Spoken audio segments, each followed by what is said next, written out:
Hello students,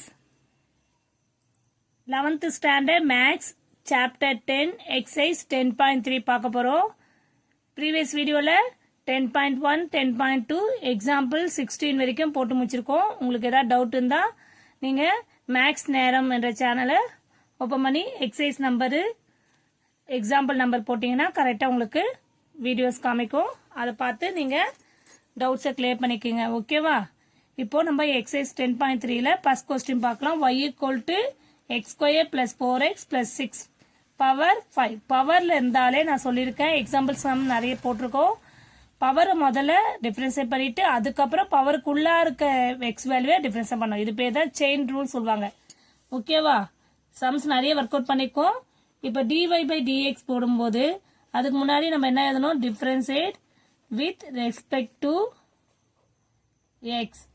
எக்ஸை differentiate பண்ணோம். dy/dx = முதல்ல பவரை டிஃபரன்ஷியேட் பண்ணோம். 5x² + 4x + 6 5 - 1 முதல்ல பவரை வரைக்கும் தான் இப்ப டிஃபரன்ஷியேட் பண்ணிக்குவோம். அடுத்தது செயின் ரூல் யூஸ் பண்ணி உள்ளார இருக்கதை டிஃபரன்ஷியேட் பண்ண போறோம். எது உள்ள இருக்குது? என்னது? x² 4x + 6.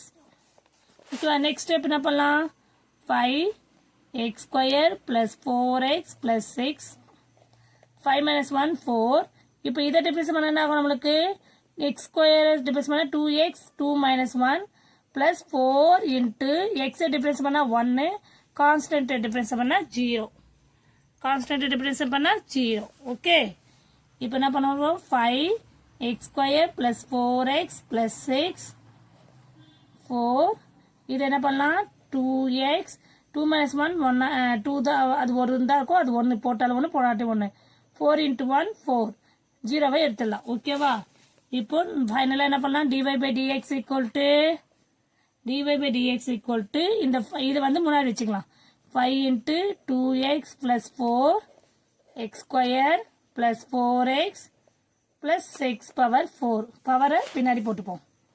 இப்போ இது உள்ள மல்டி பண்ணிக்கலாம். நீங்க இதைய கூட நிறுத்திக்கலாம், இன்னும் கூட அதை ஒன்னா சிம்பிளிஃபை பண்ணிக்கலாம். இதுக்கு மேல சிம்பிளிஃபை பண்ணா ஒரு ஸ்டெப் போடலாம். therefore dy/dx = 5 × 2x னா 10x + 5 4s are 20 x² + 4x + 6 power 4. புரியுதாமா? ஒண்ணுமே இல்ல, y வேல்யூ கொடுத்துக்காங்க, அது டிஃபரன்ஷியேட் பண்றோம். டிஃபரன்ஷியேட் வித் x டிஃபரன்ஷியேட் பண்ணும்போது முதல்ல பவரை டிஃபரன்ஷியேட் பண்ணிட்டு அதுக்கப்புறம் செயின் ரூல் யூஸ் பண்ணி திருப்பி dy/dx உள்ள இருக்க வேல்யூவை டிஃபரன்ஷியேட் பண்றோம். அவ்வளவுதான். உள்ள இருக்கிறது x டேர்ம் இருக்கனால அதை டிஃபரன்ஷியேட் பண்றோம். அது ஆஸ் யூசுவல் டிஃபரன்ஷியேட் தான்.